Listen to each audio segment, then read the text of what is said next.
Hi, my name is Cowley Smyth and I'm a Vice President with the APCO Group. I'm going to be speaking to you today about a topic that's on the Cycle of Development 3+, and that's understanding the cycles of the business. I think the most important thing to understand is it takes time to get good at the business. There's 3 different areas that you would need to learn. The key thing obviously first is learning sales. The next part of that is learning how to teach someone how to sell, and the third part of that is obviously then teaching someone how to actually teach. This area probably covers the last 2 stages of that. Initially, to get promoted to leadership, you've learned the sales side, and then you would move on to teaching sales and then teaching someone how to teach. Okay, so the first point I have is not to base your confidence on the results that you're getting. What's going to happen is that your results will also always go up and down. So if you base your results on your confidence, you will feel unbalanced. And it is part of the cycle of leadership that sometimes things will be incredible and sometimes things will be much more of a challenge to you.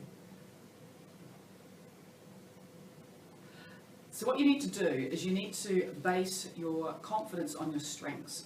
What most people do is they get their strengths confused with skills.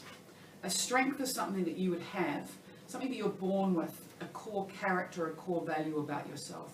So that could be something like empathy, that could be something like compassion, it could be competitiveness, that could be something like determination.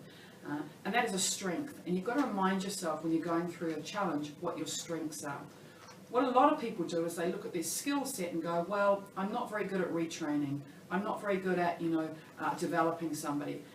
You shouldn't look at it like that, because that is a skill. And a skill can really be learnt over time.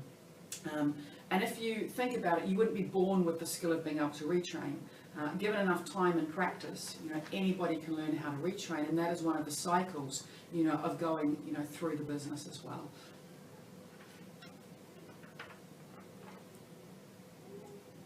Skills take time to develop. So it's important to realise that. Most of us didn't start out being able to do things immediately. Think of it as like learning how to drive a car. I certainly didn't get in the car for the first time and be able to manoeuvre the clutch and the accelerator correctly at the same time. That took patience from somebody coaching me, that took effort from me, it took practice from me, it took time from me to learn that skill. So after a period of time I got good enough to be able to go and sit my licence and pass to be able to drive to a certain level.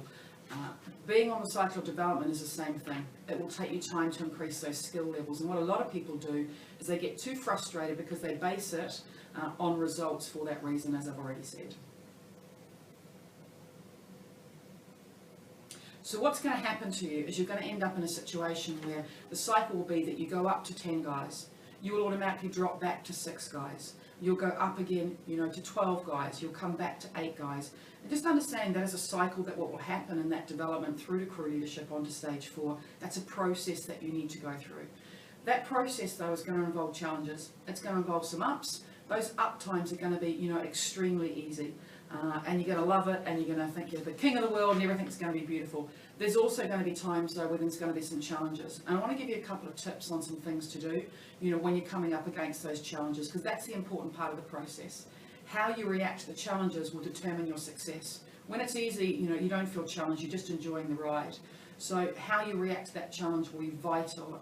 So here's a few things that I would recommend that you do. The first thing is this: look for good mentors around you. Look for someone that's already succeeding. Look for someone that you can develop a relationship with, a great business relationship that can mentor, and assist you through that. Go get a retrain if necessary. Go watch somebody else take out observations. Go watch somebody else, take a new person in the field on the very first day. Get yourself in a situation also where you're using logic. Sometimes we become too emotional about the fact that we may have lost a guy or the results aren't as good as what we want them to be. Use logic. Remember, go back, look at your strengths, your core values and your strengths, and take your confidence from your work ethic and from your strength, not from the skill. The skill will get better over time as you practice it. And it's important to understand and use logic in that situation, and that'll help you through the challenges as well. Look for solutions when you're going through that challenge. Don't complain, don't feel sorry for yourself. Look for a solution that you can chase and you can find when you're in that challenging spot. It's a really, really important thing to do, and you can train yourself as a skill to be a solution finder. And just on a final point, building and learning how to retrain and go through the 3+ stage of the cycle development is not difficult, but it will take practice, it will take time, and I think that's probably one of the most important things for you to understand in the cycle of the business, and just reminding yourself to always go back to those core strengths that you have, and then practice and work on the skills, and ultimately you'll get there and enjoy the ride at the same time.